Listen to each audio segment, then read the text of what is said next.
De retour dans l'Africa Newsroom, Alfred Chango, Jean-François Kondje-Kombe et Daouda Tal, nos éditorialistes, sont toujours avec nous. Au Gabon, la dette intérieure de l'État concernant les PME et PMI s'élève à 82 milliards de francs CFA, manque à gagner considérable. Le gouvernement a promis de payer, une promesse difficile à tenir dans le contexte économique du pays à l'heure où le baril de brut ne cesse de baisser. C'est un reportage de notre correspondant au Gabon, Douglas Toutoum. 82 milliards de francs CFA, c'est le montant total des factures impayées de l'État aux PME-PMI. Malgré la volonté de l'État à payer sa dette, la situation actuelle obère l'activité des entreprises locales dont les principaux revenus sont issus des marchés publics. La dette globale de toutes les entreprises confondues se situait autour de 340 milliards. Le compartiment qui est le nôtre, c'est-à-dire celui de la petite et moyenne entreprise, il y a pour 82 milliards de francs CFA à payer. Aujourd'hui, l'État a la volonté, je viens de vous le dire, d'apurer cette dette. Il fallait effectivement voir un peu plus clair. Je crois qu'il y avait certainement la possibilité de faire en sorte qu'il y ait une mobilisation financière qui permette d'apurer celle-ci. 570 entreprises sont concernées par cette dette et attendent toujours d'être payées par l'État. Pourtant, la situation n'est pas nouvelle au Gabon. Le problème, la diversification de l'économie nationale. Une bonne partie du secteur privé, y compris les grosses entreprises, vivent des marchés publics. Et les PME vivent justement également de ces marchés publics parce que de temps en temps, les PME ont des relations avec les grosses entreprises en matière de travaux publics. Et donc, quand l'État n'a plus d'argent, il est évident que tout le monde en souffre. Lorsque vous regardez l'histoire du Gabon, chaque fois qu'il y a eu une baisse du prix du pétrole, le Gabon est en crise économique. C'est ce que nous avons eu en 1986. Remettre l'entreprise au cœur du développement du pays est aujourd'hui l'ambition du gouvernement. Pour le nouveau ministre du Commerce, des petites et moyennes entreprises, cette mission passe par une politique d'accompagnement très vive. Elle entend mettre en place des mécanismes pour leur permettre d'accéder au financement, eu égard à la frilosité des banques vis-à-vis des entreprises locales. Jean-François, la dette globale de toutes les entreprises confondues se situe autour de 340 milliards de francs CFA, c'est énorme. La dette de l'État congolais, hein, pas des entreprises. De l'État gabonais. De l'État gabonais à l'égard des entreprises. C'est quand même terrible. Je me mets dans la peau d'un entrepreneur une seconde, hein, si vous voulez bien. L'État me doit de l'argent depuis des années. Je dois payer mes impôts. Si je ne les paye pas, j'ai des majorations. Et au bout de ces années, je peux mettre la clé sous la porte. Et ça, c'est un vrai drame. C'est l'indication d'ailleurs que dans nos économies ne sont pas vraiment équilibrées. Et le secteur privé, comme que nous évoquons souvent, n'a comme client principal que l'État, les marchés publics, etc., etc. C'est bien l'indication de cela. Et puis ensuite, bien entendu, les gouvernements se vantent toujours de créer un cadre pour le secteur privé, d'aménager, de faire venir des financements. Mais ils devraient commencer d'abord par payer, par permettre aux entreprises qui ont rendu des services à percevoir la contrepartie. Je trouve que c'est, on ne le dit pas autour de ce plateau, mais permettez-moi de dire que c'est scandaleux quand même. Oui, Alfred, je ne reprendrai pas le terme de Jean-François. Le président Ali Bongo a promis au début de l'année 2015 l'épurement progressif de cette dette. On en est loin. Est-ce que c'est scandaleux? Mais c'est totalement incompréhensible. Et c'est vraiment un scandale. Il y a un engagement d'État, mais un engagement d'État qui n'est pas tenu. Et même dans ce qui a été fait, le remboursement partiel, on privilégie les entreprises étrangères plutôt que les entreprises locales ou nationales. Ou alors, dans ce cas-là, on dit à ces entreprises nationales, vous ne soumissionnez pas des projets auprès de l'État, comme ça, vous vous débrouillez comme vous voulez, ou on le fait et on s'engage à les payer, à les rembourser. Ils ont rendu quand même des services à l'État. Ça, c'est d'un. De deux, je ne comprends pas comment l'État gabonais gère son budget, en tout cas les revenus du pétrole. Mais enfin, ça devait déjà rentrer dans le collectif budgétaire de l'année précédente pour dire, voilà, l'État a une dette vis-à-vis des entreprises.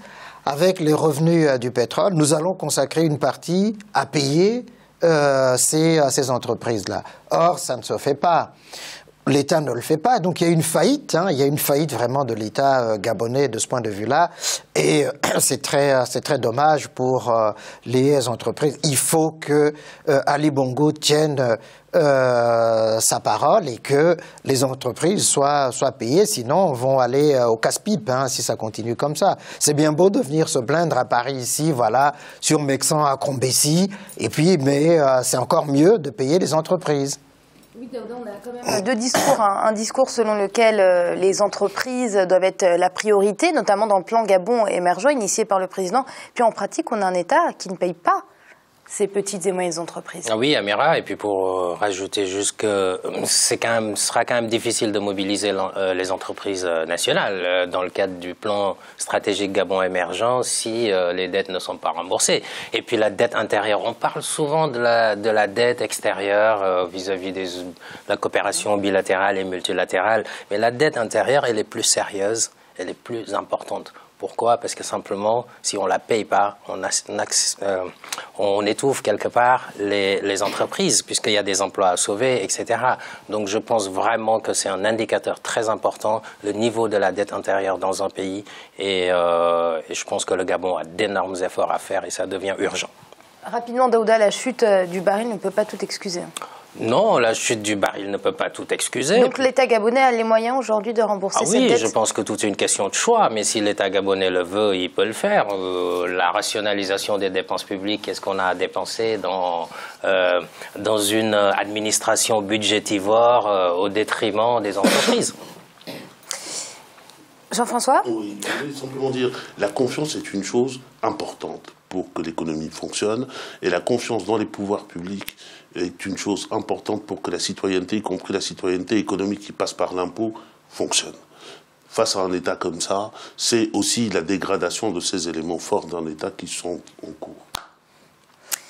Et le gouvernement sénégalais envisage de renforcer son réseau de fibres optiques de 3000 km pour connecter tout le pays. L'objectif est de faciliter l'accès à la connexion au débit, bien évidemment, dans toutes les régions et de développer le secteur des télécommunications. C'est un sujet d'Idlet Mirabel Bissou.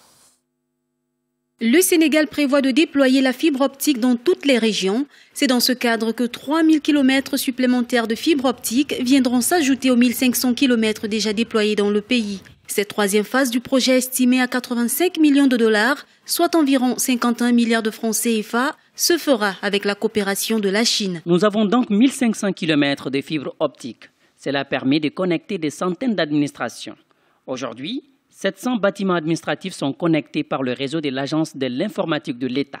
C'est depuis 2000 que le Sénégal investit dans la fibre optique. La première phase du déploiement de cette infrastructure s'est traduite par la construction d'un réseau de 500 km à Dakar pour relier les grandes administrations de l'État. Le réseau de fibre optique a été par la suite étendu à l'extérieur de Dakar, notamment dans les collectivités territoriales décentralisées. La fibre optique a des conséquences positives dans le pays, surtout dans le développement des télécommunications. Les télécommunications au Sénégal contribuent à hauteur de 6% sur le PIB national. Donc, plus l'accès est démocratisé et généralisé, plus il y a un impact économique. Et les populations, les jeunes entrepreneurs, les étudiants, les chercheurs qui utilisent Internet pourront avoir plus de facilité dans leur travail. Ce nouveau déploiement de la fibre optique au Sénégal va aussi contribuer à archiver les données de la télévision numérique terrestre. Cet investissement va permettre aux foyers d'avoir un débit de connexion plus stable à des distances plus grandes. Une bonne initiative, Daouda. Oui, une bonne initiative. Maintenant, il y a quand même quelques petites choses à améliorer, notamment le coût de la connexion. Donc, si on sort du Sénégal de manière globale, on estime qu'à peu près 20% des Africains ont une connexion fixe. Le reste, c'est du mobile, c'est ça qui fonctionne le plus. Le Sénégal est bien positionné au niveau des câbles sous-marins, etc., d'un point de vue de sa position sur l'océan Atlantique. Donc, on peut arriver quand même, à mon avis, à baisser les coûts pour permettre à plus de ménages de pouvoir avoir accès à l'Internet fixe, là où aujourd'hui on est passé à la télévision terrestre, à la télévision numérique. Donc ce serait quand même intéressant. Encore une fois de plus, j'espère que ce ne sont pas encore les multinationales qui vont aller prendre le marché et finalement à des coûts pour les populations très importants. C'est vrai qu'il y a même pas 3 semaines j'étais à Dakar, j'ai vu que c'est creusé de partout. Bon, j'espère que ils pourront quand même, les populations pourront voir les effets positifs de ce qui est en train d'être fait. Parce qu'Alfred, un pays connecté, ça contribue plus qu'on ne le croit au développement économique. Mais absolument, absolument. Et d'ailleurs, le sommet sur la francophonie économique qui vient d'avoir lieu a insisté beaucoup sur ce volet, cet aspect numérique et numérisation, pour permettre la connexion qui permet à la fois aux chercheurs, aux étudiants, aux universitaires, mais aux entreprises aussi d'amoindrir un certain nombre des coûts de fonctionnement, d'être en connexion avec l'extérieur et de pouvoir échanger plus rapidement dans la passation de commandes, etc. Ça peut agir sur l'agriculture si on va vers cette agriculture-là, etc. Donc il y a plusieurs possibilités qu'offre la numérisation d'un pays.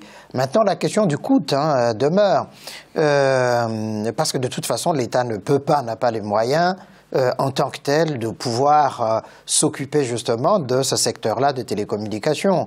Je pense effectivement, soit il y a un organisme public qui s'en charge, comme ça l'État peut se délester de sa responsabilité vers cet organisme qui revendra les licences à des opérateurs privés avec des cahiers des charges assez précis. De ce point de vue-là, ça peut être bénéfique à tous les Sénégalais et peut-être l'extension vers l'arrière-pays, parce que souvent, là, on voit ce sont les administrations, mais il faut aller au-delà des administrations publiques, vers le public dans l'arrière-pays aussi. Jean-François, je ne vais pas vous interroger sur la fibre optique au Sénégal. Très rapidement, je tiens à faire mon chiffre du jour. 8 réactions très rapides. En Tunisie, plus de 3/4 des jeunes dont la tranche d'âge varie de 15 à 29 ans travaillent dans l'économie informelle. Situation très conforme à ce qui se passe sur le continent. Un peu accentuée ces dernières années parce que la Tunisie se trouve quand même dans une phase plutôt économique descendante.